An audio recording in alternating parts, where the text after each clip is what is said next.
Hello everyone, welcome to true I S and P C S. अब दिल्ली सल्तनत में हम लोग बात करते हैं तुगलक डायनेस्टी के बारे में। 1320 से लेकर 1324 तक शॉर्ट ड्यूरेशन का हालांकि रोल था, लेकिन देखते हैं इंपॉर्टेंट कंट्रीब्यूशन और इंपॉर्टेंट मसले। एक मेजर टास्क जो कि गयासुद्दीन तुगलक को जो झेलने को मिला वो ये था कि दिल्ली सल्तनत की जो टेरिटरीज जो लॉस हो चुकी थी अलाउद्दीन खिलजी की डेथ के बाद गयासुद्दीन तुगलक, हमने लास्ट लेक्चर यही छोड़ा था कि ये जो है पावर को छीन लेता है और तुगलक डायनेस्टी की स्थापना करता है। तो इसने ये देखा कि दिल्ली सल्तनत जो बनी बनाई थी अलाउद्दीन खिलजी के टाइम पर, क्योंकि उसके बाद जो भी उथल पुथल मची, जो भी टर्मोइल रहा, जैसे मलिक कफूर कुछ टाइम के लिए उसको मारकर सुल्तान बन जाता है, और भी चीज़ें जो रही जिसको हम स्टैंडर्ड जैसे हमारा बढ़ेगा हायर स्टैंडर्ड में हम लोग जानेंगे। लेकिन गयासुद्दीन तुगलक का सबसे पहला रूल का जो एम था वो यही था कि उनको रिकवर करा जाए। तो गयासुद्दीन तुगलक ने अपने बेटे जौना खान को भेजा वरंगल में लड़ने के लिए। हालांकि अलाउद्दीन खिलजी के टाइम पे वरंगल ने घुटने टेक दिए थे दिल्ली सल्तनत के टाइम पे, लेकिन अलाउद्दीन खिलजी की डेथ के बाद ये दक्षिण में, साउथ में जितने भी किंगडम्स थे, दोबारा इनका सीना चौड़ा हो गया था और दिल्ली सल्तनत से बगावत करने पे उतर आए थे, क्योंकि जो उथल पुथल हुई थी अलाउद्दीन खिलजी की डेथ के बाद। लेकिन गयासुद्दीन तुगलक ने ये सोचा, नहीं, इतनी आसानी से हाथ नहीं जाने देंगे, आई वॉन्ट द दिल्ली सल्तनत प्रेस्टीज बैक। तो वरंगल में अपने बेटे को भेजता है जौना खान को। जौना खान ने वहां पर वरंगल के राजा को, प्रतबरुदा नाम था इसका, प्रतबरुदा, इसको हराया और वो रिच बूटी के साथ लौटता है। अब दिस इज नॉट डैड बूटी, बीट पे बूटी। बूटी का मतलब होता है ट्रेजर एंड वो बहुत सारे सामान एंड वेल्थ के साथ, ठीक है, कोई नूर की तरह। दिस इज नॉट कि तशरीफों के साथ लौटा बड़ी सारी, ठीक है, अलग अलग शेप एंड साइजेस की। With this looted wealth Ghiyasuddin is said to have laid the foundation of city Tughlakabad near the Delhi. इसी के नाम पर तुगलक थे ये लोग, तुगलकाबाद इसने दिल्ली के पास बनाया। आज भी ये इंटैक्ट है। आपने सुना होगा तुगलकाबाद, जो कि दिल्ली, मयूर आपने तो सुना होगा, ठीक है, जगह। हाउएवर, अलाउद्दीन ने जिस तरीके से अलाउद्दीन ने पूरा षड्यंत्र रचकर अपने चाचा को मार डाला था, ठीक है, उसी प्रकार से Jauna Khan was said to have killed his father. इसने अपने बाप को मार डाला। और बाप कौन है इसका? गयासुद्दीन तुगलक। और ये टाइटल में, ये थ्रोन पर बैठ गया with the title of Mohammad bin Tughlaq. तो ये वाली बात याद रखना, मोहम्मद बिन तुगलक ये जौना खान ही था। अपने बाप को मारकर ये बैठ गया। यहां पर गयासुद्दीन तुगलक से एक कैलकुलेशन में मिस्टेक हो गई। क्या? अगर इसने स्लेव डायनेस्टी के टाइम पर, जो कि एक टाइटल कह रहा हूं, एक कहावत यूज होती थी ना, स्लेव्स आर बेटर देन सन, अगर इस चीज को सुनने के बाद समझ लिया होता ना, तो इसके साथ ये नहीं होता। और ये वाली बात यहां पर सच है। कल को अगर ये क्वेश्चन कैसे भी घुमा फिरा कर आ जाए कि slaves are better than son, it is said rightly during the Delhi सल्तनत, डू यू एग्री? इसका आप एग्जाम्पल लिख सकते हो। बेस्ट, सगा खून मार दिया। बात करते हैं अपने बाप से बगावत करके जो गद्दी पर बैठता है तुगलक डायनेस्टी की दिल्ली सल्तनत में, मोहम्मद बिन तुगलक। 1325 से लेकर 51 तक, काफी लंबे टाइम तक इसका रूल ये रहा। मोहम्मद बिन तुगलक एक पढ़ा लिखा व्यक्ति था, लेकिन अपनी क्रुएल्टी के लिए मशहूर था। Alauddin had conquered, looted and left the old ruling families at its as its dependents, ठीक है। अलाउद्दीन की मृत्यु के बाद आपको पता ही है कि उथल पुथल जो मची थी, तो जो भी लोग रह गए थे उन्हीं के बीच वो लोग टेरिटरी वगैरह संभाल रहे थे। इन कॉन्ट्रास्ट, बिल्कुल उससे विपरीत, बिल्कुल उससे अलग, मोहम्मद तुगलक का सपना ये था of making the whole of the subcontinent his domain. सब कुछ मेरी ही मुट्ठी में रहे बस, और उसके लिए साम दाम दंड भेद जो भी करना पड़ेगा मैं करूंगा, ऐसा मोहम्मद बिन तुगलक का मानना था।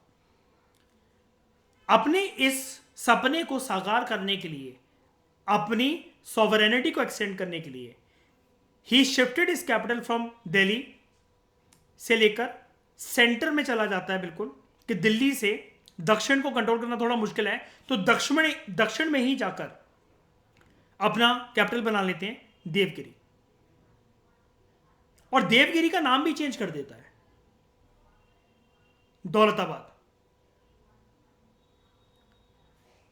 जब मोहम्मद तुगलक को यह लगा, when Mohammad Tughlaq himself decided that the move was a mistake, इसने वापस बोला कि चलो सब लोग दिल्ली चलते हैं। और हमने एनसीईआरटी में पढ़ा भी था, इसने पूरा शहर वगैरह पूरा खाली करवा दिया था, याद है?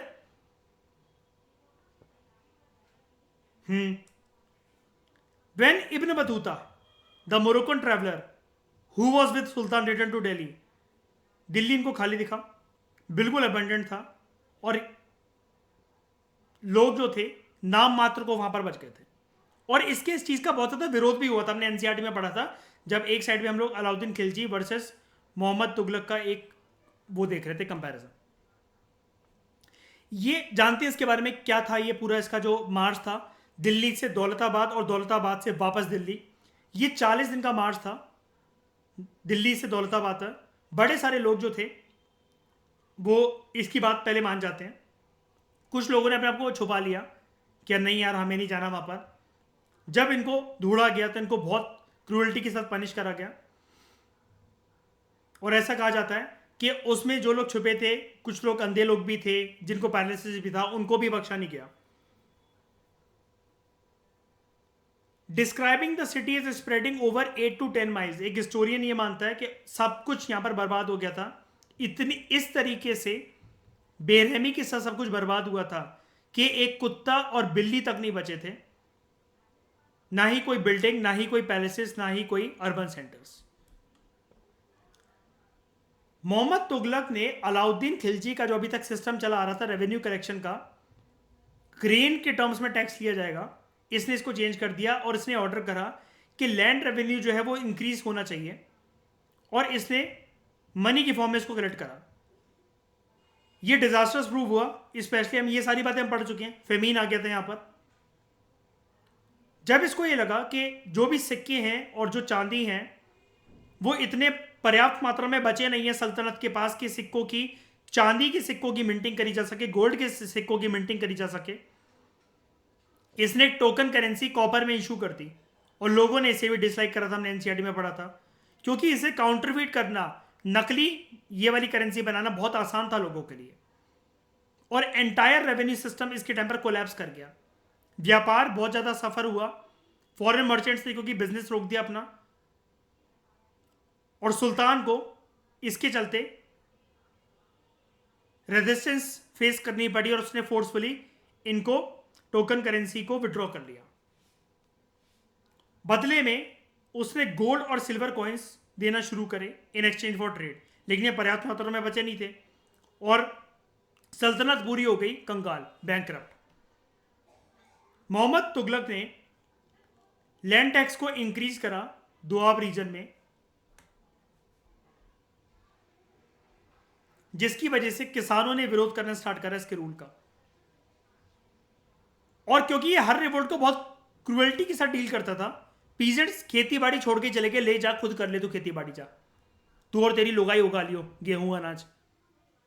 और यहां पर अकाल बहुत बार देखने को मिला इसके रूल के टाइम पे।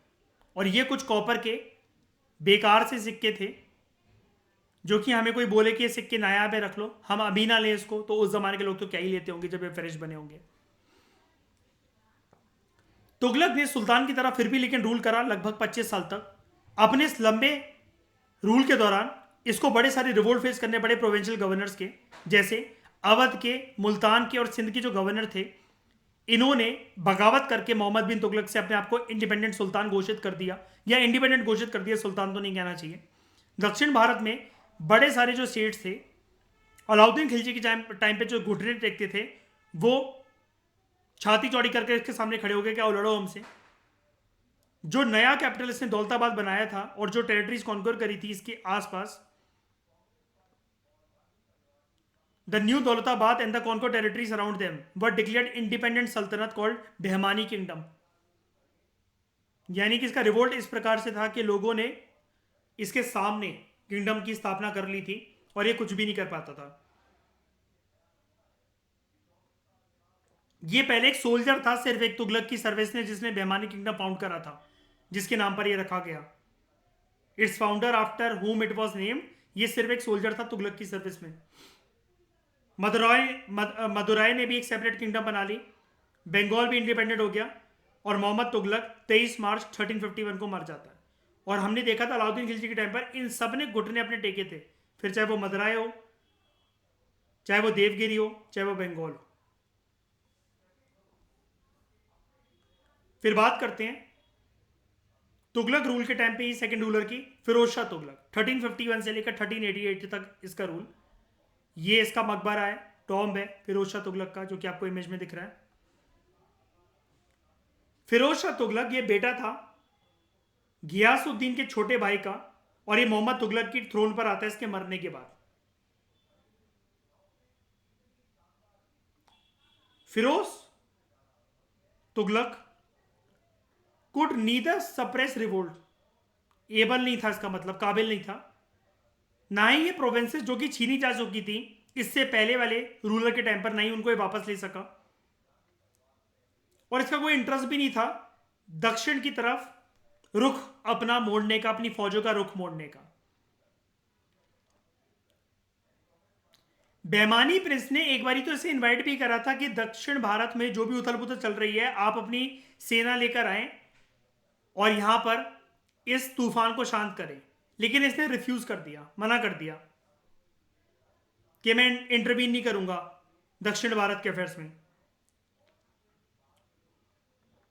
फिरोज तुगलक सूफीज को रिवॉर्ड करता था, दूसरे रिलीजियस लीडर्स को, और उनकी एडवाइस को मानता था। ये बड़ी चैरिटी भी करता था, जो गरीब मुसलमान थे उनकी मदद करने के लिए कॉलेजेस इसने बिल्ड करवाए, मस्जिद और हॉस्पिटल, और बड़ा ह्यूमैनिटेरियन सर्विस में मतलब काइंड ऑफ रहता था। इसने इनह्यूमन पनिशमेंट जो कि इससे पहले चली आ रही थी मोहम्मद बिन तुगलक के टाइम पे, इसको बैन करा, टैक्सेस को अबॉलिश करा, जो कि मुस्लिम लॉ के अंतर्गत, उन टैक्सेस को ध्यान से सुनना, उन टैक्सेस को जो कि शरिया लॉ मुस्लिम लॉ के अंतर्गत रिकॉग्नाइज नहीं करे जाते, हराम माने जाते हैं, जो उन टैक्सेस को इसने अबॉलिश करा। इसने एग्रीकल्चर को प्रमोट करा, जितने भी किसान के जो कर्ज थे उन डेट को राइट ऑफ करके स्क्वायर ऑफ कर दिया। बड़ी सारे कैनाल्स इसने बिल्ड करे इरिगेशन के लिए, 1200 नए गार्डन बनाए गए इसके द्वारा, और 30 पुराने गार्डन जो थे अलाउद्दीन खिलजी के टाइम पर उसको रिस्टोर करा गया। इसने बड़े सारे टाउन्स की स्थापना करी, जैसे फिरोजाबाद, जौनपुर, हिसार और फिरोजपुर। अब इतनी ज्यादा इसकी पीसफुल और ह्यूमैनिटेरियन अप्रोच के बावजूद भी, सल्तनत को खुश रखना इसका मकसद जो था, उसके बावजूद भी इसके जिंदगी के अंत के दिन बहुत दुख में बीते। इसका खुद का जो बेटा था मोहम्मद खान, इसने वही करा जैसा कि मोहम्मद बिन तुगलक ने अपने बाप के खिलाफ, गियासुद्दीन तुगलक के खिलाफ करा था। सेम इसके बेटे ने भी इसके साथ वही करा। ही रिवोल्टेड अगेंस्ट हिम, और फिरोज शाह इसी दुख में चल बसता है 1388 में एट द एज ऑफ 83। हाँ, एज तो ज्यादा हो ही गई थी, कोई बात नहीं, इतना तो चलता है।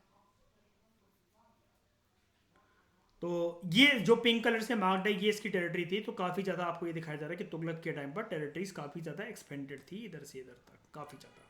ठीक है, तिमूर की इन्वेजन 1393।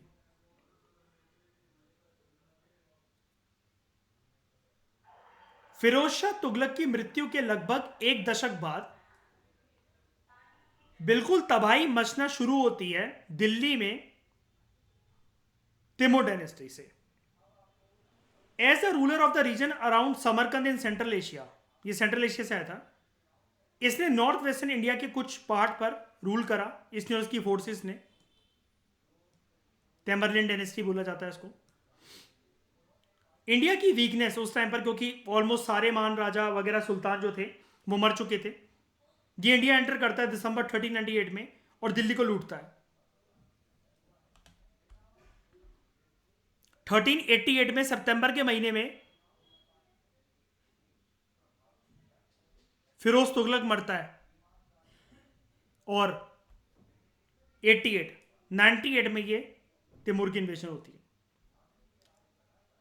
पंजाब के अलावा दिल्ली को दिल्ली जो थी तैमूर की रेट से काफ़ी सफ़र करते हैं, काफ़ी ज़्यादा वेल्थ अपने साथ लेकर गए in the form of gold, silver, jewels और कुछ कुछ इंडिया के कारीगर भी लाइक कारपेंटर्स और मेसन, ताकि ये समरकंद में इसके जो मॉन्यूमेंट से बनवाना चाहता था या जो बने हुए थे उनमें मरम्मत करवा सके, क्योंकि ये दिल्ली के इंप्रेसिव स्ट्रक्चर से काफ़ी ज़्यादा खुश था और ये चाहता था कि मैं इनको अपने साथ लेकर जाऊं, इन कारीगरों को। तो यानी कि जो इसकी इन्वेजन आपको बीच में बता रखी है ना, this you can call as vacuum. आप इसको एक वैक्यूम बोल सकते हो दिल्ली सल्तनत के रेन में। सख्त सल की अप्रोच में स्लेव खत्म, खिलजी खत्म, तुगलक खत्म, एक वैक्यूम आया तैमूर इन्वेजन के टाइम पर। अब बात आती है एस और एल की, लास्ट एस और एल सक्सल में, SKTSL, 3 तो हो गए, स्लेव, खिलजी, तुगलक। अब बचते हैं सैयद और लोधी। तो बात करते हैं सैयद डायनेस्टी की, 1414 से लेकर 1451 तक। हालांकि इस टाइम तक, जब तक सैयद डायनेस्टी स्टैब्लिश होती है, तो सल्तनत, दिल्ली सल्तनत जो थी वो टुकड़ों टुकड़ों में बिखर कर इंडिपेंडेंट किंगडम से बढ़ चुकी थी काफी ज्यादा।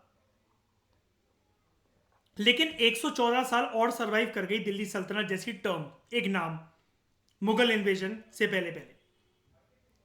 दिल्ली छोड़कर जाने से पहले Timur had left behind is representative Khizr Khan. इसको गवर्नर बनाकर गया था उन टेरिटरीज का जो टेरिटरीज जिसने इंडिया में कॉन्कर करी थी, कैप्चर करी थी, जैसे दिल्ली, मेरठ यूपी के अंदर और पंजाब। और खिजर खान ने सैयद डायनेस्टी की स्थापना करी इन द ईयर 1414, जो कि 1451 तक लास्ट करती है। लास्ट रूलर इस डायनेस्टी का था अलाउद्दीन आलम शाह। इसने खुद गद्दी छोड़ दी थी अपनी 1451 में, और इसकी वजह से एक मौका मिल गया था बहलोल लोधी को, जो कि उस टाइम पर पंजाब में सिरिंद का गवर्नर था, कि ये नया सुल्तान बन सके दिल्ली का। और इसने स्थापना करी लोधी डायनेस्टी की। अब आप कहोगे यहां पर ज्यादा इंफॉर्मेशन क्यों नहीं गिवन है? अब जानी कहां बची है यहां पर? मोहम्मद तुगलक के बाद, फिर उसके बाद जो इन्वेजन होती है तैमूर की, उसके बाद जानी कहां बची? दिल्ली सल्तनत बस अपने आपको घसीट रहा है। वो कह तो रहा है यार राइटर आपसे, 114 साल बस घसीटते जब तक मुगल इन्वेजन, बाबर की इन्वेंशन नहीं होती है, तब तक बस घसीट रहा है दिल्ली सल्तनत में। आपको नाम का रह गया है। मैं तो उसको बल्कि ये मानता हूं, मोहम्मद बिन तुगलक के टाइम पर भी कोई महान कार्य तो हुए नहीं। जो उसने करा, जैसे कहते नहीं है कि एक इंसान इतना मनहूस होता है, मनहूसियत की जीती जागती मूर्त होता है, सोने के ऊपर चाहिए तो वो मिट्टी हो जाए। सुल्तान ही कंफ्यूज चल रहा, साले को पता ही नहीं है कैपिटल कहां शिफ्ट करनी है, कहां जाना है। कभी जनता को बोल रहा है यहां चलो, कभी वापस चलो, फेमीन आ रहे हैं, क्रुएल्टी दिखा रहा है। रियल दिल्ली सल्तनत तो खत्म हो जाती है मेरी नजरों में अलाउद्दीन खिलजी के बाद ही। उसके बाद तो सिर्फ बिना गुटली के आम ही आम है, बाकी सब थे सुल्तान। लोधी डायनेस्टी 1451 से लेकर 1526 तक, and this year is very important. First battle of Panipat होता है यहां पर, ठीक है, बिटवीन इब्राहिम लोधी एंड बाबर। 1498 में Bahlol Lodi was succeeded by son Sikandar Lodi. Sikandar एक art and architecture and learning का बहुत दीवाना था। इसी ने आगरा शहर की स्थापना करी थी और इसको अपना कैपिटल बनाया था। 1517 में मर जाता है और इसका बेटा फिर गद्दी पर आता है इब्राहिम लोधी, जिसको बाबर ने डिफीट करा था 1526 में in the first battle of Panipat.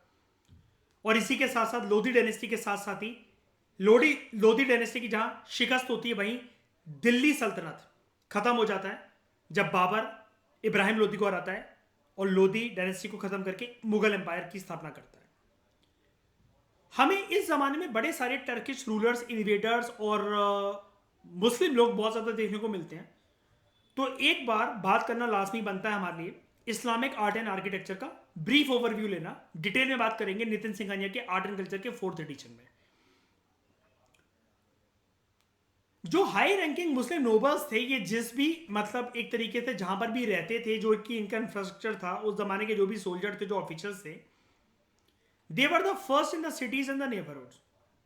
जहां पर भी आते थे, मतलब पहली बार स्थापना हुई थी नई नई सिटीज की, इनके आसपास उस जमाने में बड़े सारे, जहां पर भी ये सल्तनत बसती थी, डायनेस्टी बसती थी, ये बड़े सारे मस्जिद बनवाते थे। मस्जिद ऐसे वैसे नहीं कि सिर्फ ऐसी बनवा दी। इंपीरियल स्टाइल के मस्जिद कंस्ट्रक्ट करवाए जाते थे मुसलमान रूलर्स के टाइम पर दिल्ली में, दिल्ली सल्तनत के टाइम पर। जो मस्जिद और जो मदरसा थे वो आर्किटेक्चरली एक दूसरे से अलग दिखते थे। डेकोरेशन डोरवेज की काफी ज्यादा करी जाती थी। दीवारों पे कुछ कुछ लकीरें और कुछ कुछ चीजें लिखी जाती थी कुरान से निकालकर, और ये बिल्डिंग को बहुत डिफरेंट बनाते थे। ये सब चीजें जो शेप थी इन बिल्डिंग्स की, it was inspired by the Persian art and architecture. Decoration लेकिन हिंदुस्तानी थी, इसलिए इसको बोला जाता है Indo Saracenic architecture. And remember everyone, this can come in mains. UPSC पास में 2014-15 में इस प्रकार के सवाल पूछ चुका है, जब वो अलग अलग इंडो ये आर्किटेक्चर, इंडो वो आर्किटेक्चर वो देता रहता है और लोगों को पता नहीं लगता कि कहां से आया ये क्वेश्चन। अब इंडो सार्सेनिक तो बहुत लोगों ने कम सुन रखा होता है। अब इसका एग्जाम्पल क्या है, अगर आपको लिखना हो, आप आंसर तो चलो मैं बता दूंगा नितिन सिंघानिया जब हम करेंगे। अभी के लिए इतना सुन लो। कुतुब मीनार, अलई दरवाजा, कुवत उल इस्लाम की मस्जिद, मौत की मस्जिद, मकबरा इल्तुतमिश का, बलबन का, दौलताबाद के किले, फिरोजाबाद के किले, ये इसके एग्जाम्पल है। दिल्ली सल्तनत को हमने ट्रेलर की फॉर्म में भी देख लिया, एनसीईआरटी से थोड़ा बियॉन्ड देख लिया और प्रॉपर तरीके से सक्सेसफुल की बात करी। चैप्टर हमारा खत्म होता है यहीं पर, लेकिन this is not the final ending. Movie देखेंगे डिटेल में।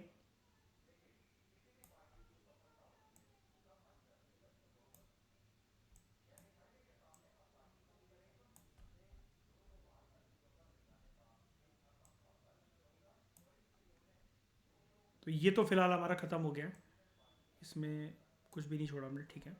इस डिस्कशन में फिलहाल इतना ही। Thank you very much for discussion.